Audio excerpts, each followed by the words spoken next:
Bonjour à tous, alors je fais une petite vidéo rapide pour vous montrer des jeux que je viens de découvrir grâce à Instagram et ils vont rejoindre très vite mon centre d'anglais et je suis sûre que ça va vous intéresser aussi.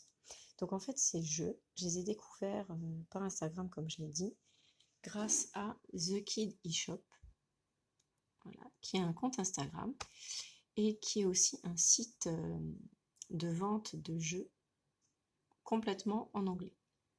Donc ce site regorge de ressources qui sont à des prix abordables et qui en plus actuellement sont en solde. Donc sur ce site vous trouvez des jeux, des livres et des accessoires pour pratiquer l'anglais au quotidien avec vos élèves.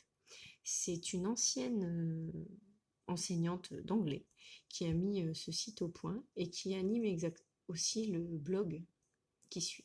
Donc elle se décrit très rapidement sur le site si vous voulez en savoir plus. Et en fait, j'ai pu la rencontrer parce que en discutant avec elle sur internet, on s'est rendu compte qu'on habitait à 10 minutes l'une de l'autre. Donc on en a vite profité pour se rencontrer, échanger sur l'enseignement de l'anglais en classe. Et elle a pu me présenter plein de matériel et j'ai craqué sur certaines choses. Donc la première chose, en fait, c'est le shopping list. Dans cette petite boîte que vous pouvez trouver sur son site, du coup, il y a des instructions, des petites cartes de jeu, des listes de courses qui sont sous différentes formes. Il y en a même une qui est faite sur un smartphone. Et il y a des caddies ou des paniers de courses. Le principe du jeu, c'est simple. C'est normalement de faire travailler la mémoire. Mais en l'utilisant pour l'anglais, on peut aussi faire travailler le vocabulaire. Alors, le matériel se présente sous forme de petites cartes qu'on sort et qu'on retourne face cachée sur la table. Les élèves doivent prendre une liste de courses pour eux. Ouais, je vais prendre celle-là. On retourne l'objet. S'il est sur la liste de courses et qu'on arrive à dire son nom, on peut le conserver. Si on ne l'a pas sur la liste de courses ou qu'on n'arrive pas à dire son nom, on est obligé de le retourner et de le laisser aux autres camarades.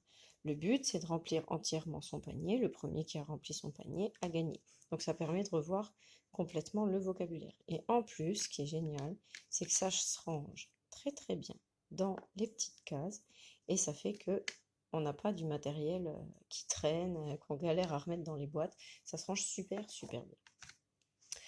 Donc voilà le kit de départ de shopping list qui permet de travailler du coup le vocabulaire de la nourriture et de tout ce qu'on peut acheter en course. Évidemment, on peut l'utiliser pour faire du vocabulaire en français aussi, il suffit de fabriquer des autres listes. Mais pour l'anglais, ça permettra vraiment de réinvestir tout ce qu'on aura fait dans les séances en faisant des jeux. Donc là, le kit de départ que je viens de vous montrer, il est prévu avec 4 listes et 4 caddies paniers, donc pour 4 élèves. Mais on peut prendre des extras. Donc là, moi j'ai pris sur les fruits et les légumes, parce que c'est ce que je vais travailler en CP. Et j'ai pris aussi les vêtements, parce que je vais les travailler en CP. Et donc, chaque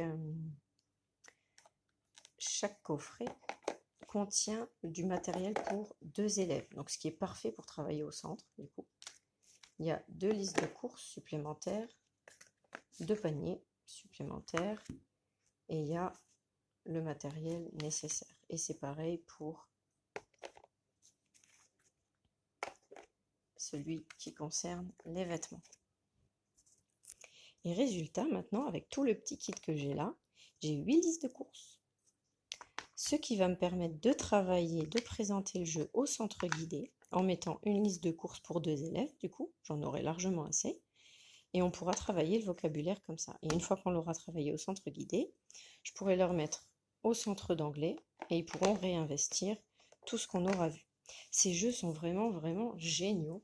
Et sur le site, il y en a encore plein que j'ai pu voir tout à l'heure et qui m'ont fait trop envie, notamment un tapis pour faire des calculs en anglais, en maths, mais qu'on peut tout à fait utiliser pour faire des calculs, des additions, des soustractions avec des nombres jusqu'à 10. Et voilà, c'était vraiment génial. Il y a aussi des jeux pour apprendre l'heure qu'on peut utiliser à la fois en anglais mais aussi en français. Là, donc vous voyez, ça c'est ce que je viens de vous montrer. Il y a aussi un jeu sur les lettres et l'orthographe. Ce jeu-là, je l'ai vu aussi, c'est pour faire l'heure, mais il serait parfait aussi pour travailler l'heure, même si on ne fait pas d'anglais, hein. Il est très très bien construit. Breaking news, shopping list que je viens de vous montrer. Et il y a vraiment plein de jeux. Donc ça, c'est des jeux pour jouer en groupe et il y a aussi des jeux pour jouer seul. La Cooking Up Sentences, ça semble plus pour des CM2. Mais vous voyez, il faut profiter parce que c'est les soldes encore pour quelques jours, là, jusqu'à la semaine prochaine. Et donc les jeux sont vraiment à un tarif plus qu'abordable. Donc voilà un petit peu ce qui va rejoindre mon centre d'anglais. Pour le moment, ce centre, il ne contenait que des flashcards ou des CD d'écoute pour le centre d'écoute. Mais voilà, je cherchais un moyen de lui redonner un petit peu d'attrait, d'intérêt et d'apprentissage. Et ben voilà, le site The Kid eShop est tombé à point. Et j'ai hâte de pouvoir utiliser tout ça avec mes loulous l'année prochaine. Et bien sûr, je vous en ferai un petit topo et je vous montrerai tout ça dès que possible. À tout vite!